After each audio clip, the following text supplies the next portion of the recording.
पुरुष प्रधान असलेला दृष्टिकोन होता तो बदलण्यासाठी आम्ही एक पाऊल पुढे टाकलं। आपल्यासाठी वाजू शकतात का, म्हणून स्त्री म्हणून लग्नाच्या अगोदरच स्वतःला सिद्ध करा।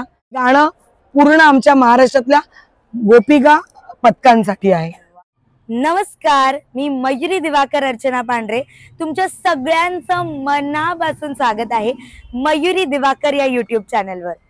तर विले पार्लेकरांना तर कळलंच असेल की मी आज कुठे उभी आहे, पण कशासाठी हे तुम्हाला माहिती आहे का? तर महाराष्ट्र राज्यातील दोन अशी सण आहेत ज्याच्यासाठी आपण खूप जास्त आतुर असतो, ते म्हणजे गणेशोत्सव आणि दुसरा सण म्हणजे गोपालकाळा म्हणजेच दहीहंडी। तर आपल्या सगळ्यांना माहिती आहे की पुरुष पथक दहीहंडीला ते सलामीपासून ते हंडी फोडण्यापर्यंत नेहमीच त्यांचं नाव असतंच, पण आज आपण ज्यांना भेटणार आहोत ते म्हणजे पार्ले स्पोर्ट्स क्लब, ज्यांनी महिला पथकाचं नाव एका वेगळ्या लेवलवरती नेऊन ठेवलंय। आज मी तुमची भेट घडवणार आहे गीताताई झगडे, त्यांच्या नेतृत्वाखाली या सगळ्या मुली बनतायत असं म्हणायला हरकत नाही। त्या सगळ्या इतक्या चांगल्यापैकी प्रॅक्टिस करतायत की त्यांचं जे हार्डवर्क आहे, त्यांचं डेडिकेशन आहे आणि त्यांची एकाग्रता म्हणजे त्यांचं फोकस, हे सगळं फक्त प्रॅक्टिस सेशन बघूनच दिसून येते। तर चला आज आपण भेटणार आहोत पार्ले स्पोर्ट्स क्लब यांना। व्हेरी गुड, वरती वरती, very good very good. Eyes आपल्याला फक्त करायचंय, बोलायचे दिवस गेले, आता बोलायचं नाही, फक्त करायचंय। प्रत्येक मुलगी तरात उभी राहणार, तिने फक्त एवढंच, तुम्ही तरामध्ये आहात, मला माहितीये मला कुठली प्लेस घ्यायची आहे, मला माहितीये मला समोर सपोर्ट द्यायचा, मला कुठे पकडायचंय। हे थर लागू देत, कुठल्याच मुलीला लागू देत नको, थर लागू देत पण लागू दे नको, एवढंच आपण बाप्पाला बोलायचं। Explanation timing close. पूजा तू पण कडक राहा जरा। महाराज की, महालक्ष्मी माते की, अंबादेवी माते की, गणपती बाप्पा, मंगल मूर्ती, ममा की, पार्ले स्पोर्ट्स क्लब। ताई, खरं पहिली गोष्ट म्हणजे खूप खूप आभार तुमचे की तुम्ही आमच्यासाठी हा वेळ काढला आणि मला खरंच या गोष्टीचं खूप कौतुक वाटतंय की तुम्ही महिलांसोबत म्हणजे महिला पथकांसोबत सुरू करण्याचा एक इनिशिएटिव्ह घेतला, ते खरंच खूप कौतुकास्पद आहेच। आपण आता आपल्या पहिल्या प्रश्नाकडे वळूया, तो म्हणजे दहीहंडी सारख्या पारंपरिक किंवा पुरुष प्रधान खेळात सहभागी होण्याचा निर्णय कधी आणि कसा घेतला? बेसिकली एकतर दहीहंडी 2001 मध्ये आम्ही पार्ले स्पोर्ट्स क्लबने स्टार्ट केले, म्हणजे 2 ला आम्ही थराची रचना स्टार्ट केलेली आहे। पार्ले स्पोर्ट्स क्लब बेसिकली हा कबड्डीचा संघ आहे। मी स्वतः राष्ट्रीय कबड्डी खेळाडू आहे। सो कबड्डी खेळताना मैदान, माती आणि आमचं जे नातं आहे ते एक होतं, परंतु दहीहंडी जेव्हा यायची आणि दहीहंडीच्या दिवशी आम्ही इतर मुलांच्या दहीहंड्या बघायला जायचो, आम्ही तेव्हा प्रेक्षक असायचो, मुलांसाठी प्रचंड गर्दी असायची, गाड्या बंद केल्या जायच्या, मग तेव्हा असं मनात यायचं की आम्ही पण, मुलं कबड्डी खेळतात आम्ही कबड्डी खेळतो, मग मुलं दहीहंडी लावतात, उंच थर लावतात, यांच्यात आणि आमच्यामध्ये असं काय वेगळेपण आहे जे आम्ही करू शकत नाही। मग तेव्हा आम्ही सर्वजण मुलांसाठी टाळ्या वाजवायचे, तेव्हा असा विचार करायची की ह्या टाळ्या आपल्यासाठी वाजू शकतात का, कारण आपल्या प्रश्नांची उत्तरं नेहमी आपणच शोधायची असतात। मग त्या वर्षी ठरवलं, 2001 ला ठरवलं, 2002 पासून आपण दहीहंडीची टीम काढायची आणि 2002 ला गोकुळ अष्टमीच्या फक्त 15 दिवस अगोदर आम्ही दहीहंडीची प्रॅक्टिस सुरू केली आणि पहिल्याच वर्षी आम्ही पास्तर पास्तर लावले आणि जेव्हा आम्ही जवळजवळ तेव्हा 12-13 दहीहंड्या फोडल्या आणि थर लावल्यानंतर त्या दिवशी जे लोकांचा दृष्टिकोन बघितला आमच्याकडे बदलण्याचा, कारण तो काळ होता की तेव्हा मुली आणि महिला इतक्या काय बाहेर पडत नव्हत्या, फक्त काही नोकरीसाठी पडायच्या, शिक्षणासाठी पडायच्या, परंतु हा पुरुषांची मक्तेदारी असलेला आणि फक्त पुरुष प्रधान असलेला दृष्टिकोन होता, तो बदलण्यासाठी आम्ही एक पाऊल पुढे टाकलं आणि खरोखरच लोकांनी आम्हाला दाद दिली। हाफ पॅन्ट घालून रस्त्यावरती दिवसभर उतरून थर चढताना त्यांच्या नजरांमध्ये आदर होता, तो आम्हाला आवडला। रिस्क वाटली नाही, तेव्हाच ठरवलं की आता पाठी वळून बघायचं नाही आणि आता आपण कुठेही थांबायचं. आणि तुम्ही तो दृष्टिकोन नक्कीच बदललाय. येस. दुसरा प्रश्न असा आहे की पुरुष दहीहंडी पथकांची तुलना केली तर तुमचा अनुभव कसा वेगळा आहे? नक्कीच. पुरुष दहीहंडी पथक आणि महिला दहीहंडी पथक, एक तर अनुभव असा आहे की पथक चालवण्यापासूनच कठीण परिस्थिती असते. पुरुषांच्या संघामध्ये येणारी संख्या ही खूप मोठ्या प्रमाणात असते, मुलींच्या संघामध्ये येणारी संख्या ही कमी असते. त्यांना कन्व्हिन्स करावं लागतं, त्यांच्या घरातल्यांना कन्व्हिन्स करावं लागतं. कारण दहीहंडी म्हटली की वरती चढणार आणि पडणार हे गणितच जणू काय झालेलं आहे. त्यामुळे आम्हाला त्यांच्या घरात जाऊन त्या मुलींच्या की त्यांना दहीहंडीत चढायला नाही तर त्यांना चढायला नाही जमलं तर आम्ही धरायला बोलवतोय. मग धरता धरता त्यांना शिकवतो आणि मग त्यांच्याकडनं उत्तर आलं पाहिजे की आता आम्हाला चढायचंय. मग त्यांची आई वडील कोणतरी बघायला. जेव्हा दहीहंडी पथक काढलं तेव्हा खूप कठीण होतं. आमची एक कबड्डीची टीम मध्ये ना एक 18-19 मुली होत्या. मग आम्ही काय केलं तेव्हा आमच्या बहिणींना, आमच्या आयांना, आमच्या मुलींना जे मॅरिड कोण होते अशांना एकत्र करून त्या 35 जणांचा चमू बनवले होते. हा, मग कंपेअर टू पुरुषांच्या आणि आमच्यामध्ये काय फरक आहे? आम्हाला ना या सामाजिक जबाबदाऱ्या ज्या आहेत महिला म्हणून त्या जबाबदाऱ्या पार पडत आमची आवड जोपासायची असते. मुलांचं कसं असतं की मुलं नोकरीवरनं आले, कॉलेजमधून आले की त्यांच्या घरी आई असते, बहीण असते, त्यांना ताट मिळतं घरी गेल्यावरती किंवा प्रॅक्टिस. आम्हाला तसं नसतं. आमच्या मुली असतात, तुझं तू कर, तुला भांडी घासूनच जायची आहे, तू कामावरून आलीस उपकार करत नाहीयेस, तुला दहीहंडीला जायचं तर सगळं आटपूनच जा. घरी गेल्यानंतर देखील काही मुली काम करतात. तर मुलगी म्हणून आम्ही जेव्हा समाजामध्ये आपल्याला आपली ओळख निर्माण करायला जातो तेव्हा आपल्या ज्या इतके वर्षानुवर्ष चालीनुसार आलेल्या जबाबदाऱ्या सोडून नाही, जबाबदारी पूर्ण करून तू स्वतःला सिद्ध कर आणि हो प्रसिद्ध. असंच एक काय. त्यामुळे पुरुषांचा संघ चालवताना त्यांना कुठल्याही प्रकारचं जो काम करावं लागतं त्याच्यापेक्षा चौपट जबाबदारी मुलींवर येते. कारण शारीरिक बघितलं तर फिजिकली मुलींना प्रॉब्लेम्स येतात. आमच्याकडे मॅरिड वुमन्स आहेत, डिलेव्हरी झालेल्या आहे मुली असतात, ज्यांना मूल झालेलं आहे. फिजिकली त्या फिट नसतात.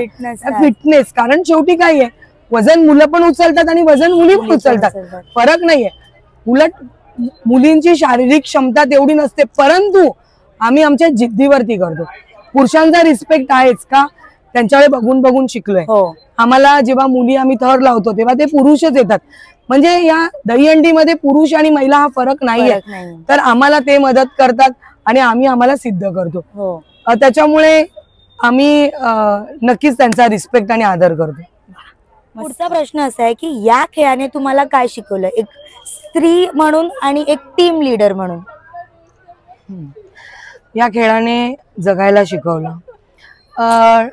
टीम लीडर म्हणून तर टीम लीडर म्हणून खूप प्रसिद्धी मिळाली ती फक्त आणि फक्त दहीहंडी आणि माझ्या मुलींमुळे मिळाली. एक टीम लीडर म्हणून असतो तर कोणाची तरी ताई झालो, 40 क्रॉस झाल्यानंतर पण आपण काकी होतो, आंटी होतो, मावशी होतो, परंतु मरेपर्यंत ताई राहण्याचा एक जो जिवंत अनुभव आहे तो मला दहीहंडी म्हणून मिळणार आहे. कारण माझी 40 जरी क्रॉस झाली असेल तरी माझ्या टीम मध्ये असलेली सगळ्यात लहान मुलगी 8 वर्षाची, 6 वर्षाची आहे, जी चढत नसली तरी सुद्धा काय प्रॅक्टिसला, कारण नियमानुसार तिची पण मी ताईच आहे. आणि माझ्या पेक्षा समजा ह्या मुली आहेत एक 14-13 वर्षाच्या, त्यांची पण मी ताईच आहे. त्याच्यानंतर थोडीस पुढे म्हणजे ह्या सगळ्या छोट्या छोट्या त्यांची पण मी ताई आहे. थोडस अजून वरती गेल्या ज्या 22शीतल्या 25शीतल्या त्यांची पण मी ताई आहे, 35शीतल्यांची पण मी ताई आहे. त्याच्यामुळे आई जरी झाली असली, आई जरी झाली असली तरी अजून मी ताई असलेला अनुभव घेते. हा टीम लीडर आहे. एक टीमचं नेतृत्व मी करत असेल तरी माझी टीम आहे ना ही बेस्ट आहे म्हणून मी बेस्ट आहे, नाहीतर मी बेस्ट होऊच शकत नाही. कारण ज्याला मला आकार द्यायचा आहे ती मातीच खूप चांगली असणं गरजेचं आहे. कुठल्याही मातीला आम्ही आकार देऊ शकत नाही. माझ्याकडे असलेली जी माझी पॉवर आहे, माझं सर्वस्व आहे, ज्याच्यावरती मला गुरूर आहे, ती माझ्या मुली आहेत ना, त्याच्यामुळे मी टीम लीडर खूप चांगली आहे असं मला वाटतं. आणि दुसरी गोष्ट, एक स्त्री म्हणून जेव्हा एखादी माझ्या मुलींना मी जे सांगते की आपण जन्म घेणं कुठे ते आपल्या हातात नसतं, ते देवाच्या हातात असतं. परंतु आपण ज्या कुटुंबामध्ये जन्म घेतो त्या कुटुंबातून आपण मुलगी म्हणून जन्माला येतो. परंतु माझे आई वडील मी 4थीत असतानाच वारले दोघंही. त्याच्यामुळे खूप स्ट्रगलिंग लाईफ केलंय. माझ्या मामांनी मला मोठं केलं, पण त्यांनी कधी असं नाही सांगितलं की अरे तुम्ही हे करू नका ते करू नका. माझी आवड ही मातीच होती, कारण आमची कॅपॅसिटी नव्हती की आम्ही कुठेतरी पैसे देऊन कुठला तरी गेम चूज करू. त्यामुळे एकच होता जो कबड्डी खेळू शकतो. त्यामुळे खेळ तू, मी तुझ्या पाठीशी आहे करत करत करत कर रट्टा मारला. परंतु तेव्हा एक कळलं की आपल्याला लग्नाच्या अगोदर ज्यांनी आपल्यासाठी काहीतरी केलं त्याला काहीतरी रिफंड करून जायचंय. तर रिफंड म्हणजे पैसाच नाही आला, तर रिफंड म्हणजे या समाजामध्ये आपली अशी ओळख निर्माण करायची की त्या ओळखीतून ज्याने आपल्यावरती केलेले उपकार आहे त्याला त्याचा मान सन्मान मिळाला पाहिजे, की त्याला वाटलं पाहिजे की तू तुझ्या आयुष्यातली काही वर्ष या मुलांसाठी घालवलीस तर तू योग्य आहे. त्याला पश्चाताप नाही झाला पाहिजे. म्हणून स्त्री म्हणून लग्नाच्या अगोदरच स्वतःला सिद्ध करा. लग्न झाल्यानंतर तुम्ही ज्या कुटुंबामध्ये जातात ऑटोमॅटिक तुमच्याकडे बघण्याचा दृष्टिकोन बदलतो. प्रत्येकाचा दृष्टिकोन आपल्याकडे बदलण्याची गरज आहे.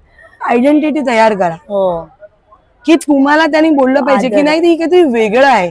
त्यामुळे रिस्पेक्ट असेल तर तुम्हाला कुठेतरी रोक आणि ठोक नसते. तुम्हाला विचारावं लागलं नाही पाहिजे तर तुम्हाला विचारलं पाहिजे, ही ओळख मुलींनी केली पाहिजे असं मला वाटतं. कारण you maintain your character and you don't careless. या दोन गोष्टी घेऊन आयुष्यामध्ये चाललं तर जगता येतं. मी माझं वय 40 क्रॉस झालेलं आहे, सो मी खूप मजेत जगते. इथेच मला असं वाटतं की ह्याच्यात मला जेवढा आनंद मिळतो तेवढा कुठे नाही. म्हणून स्त्री म्हणून आणि एक टीम लीडर म्हणून जगताना मला खूप प्राऊड फिलिंग होतो. आणि पुरुषांबरोबर खांद्याला खांदा लावून काम करताना मजा येते. कारण या दहीहंडीची लीडर म्हटल्यावरती बघण्याचा दृष्टिकोन ऑटोमॅटिक रिस्पेक्टेड जातो. So I am very happy. वा, खूप खूप मस्त बोललास. वा, क्या बात आहे. यंदा 7 थर लावणार आहोत आणि आम्ही ऐकत आलोय की यंदा 7 थर कशी प्रॅक्टिस चालू आहे आणि काय या मागचं एक मोटिवेशन आहे? बघा कसं आहे माहितीये ना की 2006 मध्ये आम्ही पहिले 6 थर लावले. 2013ला आम्ही 7 करण्याचा यशस्वी प्रयत्न केला, पण 7वी मुलगी उभी राहिला आणि थर पडला. तेव्हा आम्हाला आमच्या बऱ्याच मुलींना लागलं आणि त्याच्यातून थोडंसं आम्ही ना डिस्टर्ब झालो. मग त्याच्यानंतर हळू 2014, 15, 16, 17, 18 ला प्रयत्न चालूच होते, पण 6 तर कंटिन्यू केले. मग ठरवलं चला पहिले आपण 6 तर आहेत ना ते असे लावूया ना, कारण तोपर्यंत गव्हर्नमेंटचा रूल चाललेला 14 वर्षाचा, तर 14 वर्षाची मुलगी चढवून लावायची. तर त्याच्यात आमचे 4-5 वर्ष गेले. करोना आला, आम्ही थांबलो नव्हतो 7 थरासाठी, आम्ही माघार घेतले होते. पण आता या वर्षी काय झालं, गेल्या वर्षीपासून विचार करतो की किती वर्ष थांबायचं. अरे मुलं आहेत ती 9 थरापर्यंत पोहोचली आहेत आणि 10 थराचा प्रयत्न करतात. ती प्राऊड फिलिंग आहे. परंतु प्राऊड फिलिंग जसं दहीहंडी मुलंच किती वर्षात खेळणार, मुली आलो आता त्यांच्या पाठोपाठ ते आपले भावंड आहेत, त्यांच्या मागोमाग जायला पाहिजे. तर ते 10 पर्यंत पोहोचतात, आपल्याला 7 थरांपर्यंत आवाज द्यायलाच पाहिजे. तर नुसतंच फक्त आपल्याला आवाज नाही द्यायचा आहे. तर 15 दिवस अगोदर आम्ही 6 थर ग्राउंडला लावले. रोज आम्ही 6 थर ग्राउंडला लावून उतरवतो. आणि मला असं वाटतंय की गणपती बाप्पा, स्वामी, सर्व मुंबादेवी सर्वांच्या आशीर्वादाने आमच्या क्लबचे 7 थर लागून दे. सर्व मुलींच्या मंडळाला आमच्या शुभेच्छा आहेच, कारण सर्व मुलींची मंडळं मोठी झाली पाहिजे. कारण सर्वजण मोठे झाले तरच हा मुलींकडे बघण्याचा दृष्टिकोन बदला आणि प्रो सारख्या ठिकाणी आम्ही मुलींचं प्रतिनिधित्व करू. परंतु यावर्षी पार्ले स्पोर्ट्स क्लबला 7 थर लावण्यासाठी मीच आग्रही आहे. आता मी मुलींना स्पष्ट सांगितली आहे की वेळ आणि वय आपल्या हातात नसतं. आता तुम्ही आहात ना, यावर्षी सगळं बेस्ट आहे. मग आता बेस्ट मधून आपल्याला अजून सुपर बेस्ट करायचं. ठोकून द्या, मनाची तयारी करा. जिद्द आणि मनाची तयारी, रिस्क घेतल्याशिवाय रिस्पेक्ट मिळणार नाहीये. सो रिस्क घेणार आहोत, रिस्पेक्ट मिळणार आहे, पण रिस्क पडायचं नाहीये. थर लावून उतरवायचे, हे पण आमचं तेवढंच खरं आहे. तुम्हा सगळ्यांना खूप खूप शुभेच्छा आणि स्वामी कृपेने ते थर नक्कीच लागतील. स्वामी गणपती बाप्पा मोरया. बेसिकली दहीहंडी आणि माझं नातं हे एक वेगळं नातं आहे. मला असं सांगायला खूप प्राऊड फिलिंग होईल, बरं वाटेल की ही दहीहंडी आणि माझं एक वेगळं नातं आहे. मी याच्यात जगते, मी याच्यामध्ये स्वप्न बघते, मला ह्याच्यातच सर्व करायला आवडतं. म्हणजे मला एक खूप प्राऊड फिलिंग होतं माझ्यावरती की मला मुलगी पण अष्टमीच्या दिवशी झाली दहीहंडीच्या. अच्छा. म्हणजे गोकुळ अष्टमीच्या दिवशी मला मुलगी झाली आहे. याच ग्राउंडमध्ये खूप पाणी भरलेलं आणि तेव्हा थर लागत नव्हते. 9 महिने मला कंप्लीट झाले होते आणि 4था दिवस होता आणि मी नेहमीच बोलायची, अरे बाळा थांब, वेट वेट. आणि एवढं पोट घेऊन मी इथे, माझे थर लागले की मग आपण हॉस्पिटलला जाऊ, मग यू वेलकम. माझी खूप गणपती बाप्पावरती आणि स्वामींवरती खूप श्रद्धा आहे. तर मी नेहमीच बोलायची आणि खरोखरच जेव्हा या ग्राउंडमध्ये उभी राहिल्यानंतर माझे जे 6वा थर चढला आणि मला पेनिंग स्टार्ट झालं याच मातीत. आणि मी इथूनच पेनिंग फर्स्ट असल्यामुळे डिफरंट अनुभव, तिकडे जाऊन बसली आणि खूप कळा चालू झाल्या आणि मग कळलं आता या मुलीची म्हणजे हे कोणाला माहिती नव्हतं आणि खरंच खूप सुंदर आहे. जे म्हणजे जितकं तुम्ही प्रेम करतात आणि तिकडेच हे सगळं अनुभवणं म्हणजे कमाल. आणि तेव्हा मग तिकडनं हॉस्पिटलला गेले आणि गोकुळ अष्टमीच्या दिवशी माझ्या मुलीचं नाव मी अष्टमी ठेवलं. अच्छा. आणि अष्टमी ठेवलंय माझ्या मुलीचं नाव. आणि अष्टमी स्पोर्ट्समन आहे चांगली आणि तिचं दहीहंडीवरती खूप प्रेम आहे. ती दहीहंडीच्या थरामध्ये टॉपर्स पण होती आणि आता ती जो माझे 6 थर किंवा 7 थर लावण्याचं स्वप्न आहे किंवा 7 थर लावते त्याच्यामध्ये सेकंड बेसवरती पूर्ण खंबा मारते. आणि ती पण 15 वर्षाचीच आहे, परंतु ती 15 वर्षाची दुसऱ्या थरात चढते आणि ती बोलते मम्मी तू घाबरू नकोस ग, मी आहे ना. सो मला असं वाटतं माझ्या नंतर चालवणारी टीम कोणतरी तयार झाली. आणि त्याच्यानंतर मला असं वाटतं की माझं सगळं शेवटच्या दिवसापर्यंत मी या मैदानात आनंदी राहिली पाहिजे आणि या मैदानातच माझं सर्वस्व आहे, बस बाकी काय नाही. मला कशातच इंटरेस्ट नाही. मला फक्त हे माझं मैदान, माझी गोविंदा आणि माझ्या मुली आणि माझं कुटुंब जे मला सतत पाठी असतं. तर आम्ही बघितलं की नवीन गाणं येतंय आणि गाणं म्हणजे पहिल्यांदाच महिला पथक सोबत हे गाणं येतंय. काय फिलिंग आणि ते पण पार्ले स्पोर्ट्स क्लब सोबत? खरंच सांगू ना, खूप आम्हाला एकदम सुपर से उपरवाली फिलिंग आहे. कारण जेव्हा अवधूत दादा गुप्ते यांचा फोन आला की गीताताई आम्ही मुलींच्या वरती एक गाणं तयार केलंय, ऑडिओ रेडी आहे, पोरींचा गोविंदा, तर त्याच्यावरती व्हिडिओ करण्यासाठी आपल्या पार्ले स्पोर्ट्स क्लबची आपल्याला मदत लागते. कुठलाही क्षणाचा विचार न करता अवधूत गुप्ते सांगतायत तर आम्ही ओके केलं आणि त्याची शूटिंग गेल्या रविवारी झाली आहे आणि उद्या 3 तारखेला ते गाणं देखील रिलीज होणार आहे. हे महाराष्ट्रातलं पहिलं मुलींच्या गोविंदावरती गाणं आहे आणि ते पार्ले स्पोर्ट्स क्लब वरती तरी सुद्धा व्हिडिओ रेकॉर्डिंग झालं असलं तरी सुद्धा आमच्या या मुंबई महाराष्ट्र आणि महाराष्ट्राच्या बाहेर जी मुलींची गोविंदा पथकं आहेत त्या सगळ्यांसाठीच हे गाणं आहे. फक्त पार्ले स्पोर्ट्स क्लब साठी नाही, आम्ही फक्त निमित्त आहे. त्या गाण्यांमध्ये आम्ही व्हिडिओमध्ये सहभागी झालो, पण हे गाणं पूर्ण आमच्या महाराष्ट्रातल्या गोपिका पथकांसाठी आहे. आम्ही खूप उत्सुक आहोत त्या गाण्यासाठी. हो नक्कीच, उद्या बघा तुम्ही. Thank you so much. पाळीमुळे काही वेळा चढ उतार होतोय, भावनिक जागेवर किंवा फिजिकल चॅलेंजेस पण येतात, तर मग या सगळ्या मुली कशा कोप अप करतात किंवा तुम्ही काय अनुभवलंय म्हणजे ते प्रसंग घडताना? बघा आता तुम्ही इतक्या मुली बघू शकता, म्हणजे कदाचित 50% मुलींना मासिक पाळी आता पण असेल, पण कसं आहे काय आपल्याला ठरवायचंय की ही गोष्ट घेऊन मला बसायची आहे का. कारण कसं आहे की मासिक पाळी ही आपल्याला चुकणार नाहीये. मला हेच ऍड करायचं होतं कारण आजकाल लोकांनी त्याला एक खूप मोठी गोष्ट बनवून ठेवली. मी तर स्पष्ट बोलते की मासिक पाळीवरती सर्वांच्या समोर ओपनली बोला. थोडं वेगळं आहे का, याच मासिक पाळीमुळे आपण आई बनतो, याच मासिक पाळीमुळे आपल्याला स्त्रीपण मिळालंय, आम्ही का लाजू त्याला. हे आम्हाला देवाने दिलेलं एक वरदान आहे आणि मासिक पाळी हा आमच्या शरीरामध्ये नेहमीच आम्हाला स्वच्छ करतं.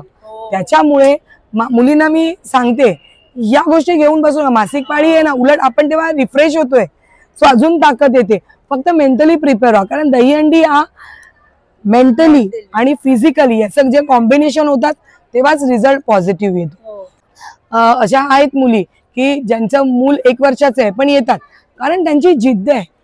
एक स्त्री असा एक निसर्गाने बनवलेला एक असा अजब चमत्कार आहे की हरायचं नाही, लढायचंय आणि लढत लढत जिंकायचंय. So no problem. हो खरंच. आणि म्हणजे आय एम द बेस्ट. हो.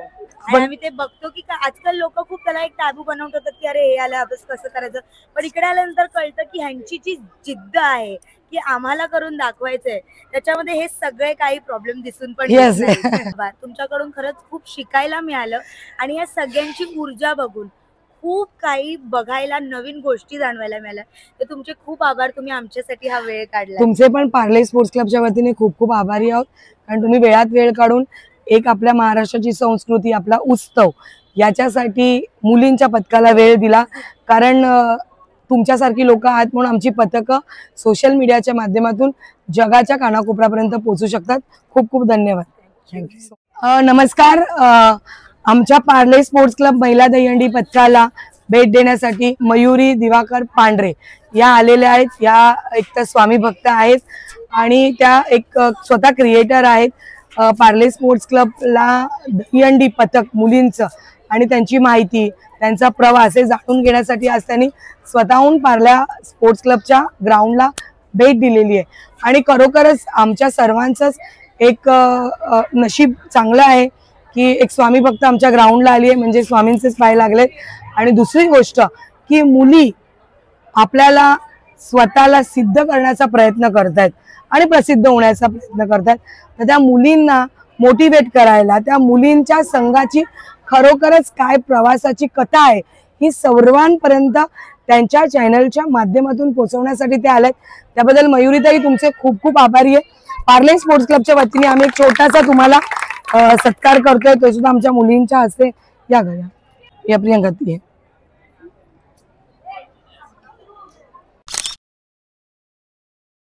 तर मला या सगळ्यांची एनर्जी बघून आणि जे जे मी आज ऐकलंय यांच्याबद्दल, यांचं टीम स्पिरिट म्हणा, टीम वर्क म्हणा किंवा या सगळ्यांचा हार्डवर्क म्हणा, मला खूप बरं वाटलं आणि गीताताईंकडून खूप काय काय शिकायला मिळालं. तर मला वाटतं की तुम्हाला पण ही व्हिडिओ नक्की आवडणार आहे. आणि जर ही व्हिडिओ आवडली असेल तर व्हिडिओला लाईक, शेअर आणि सबस्क्राईब करायला विसरू नका. Till then, bye bye.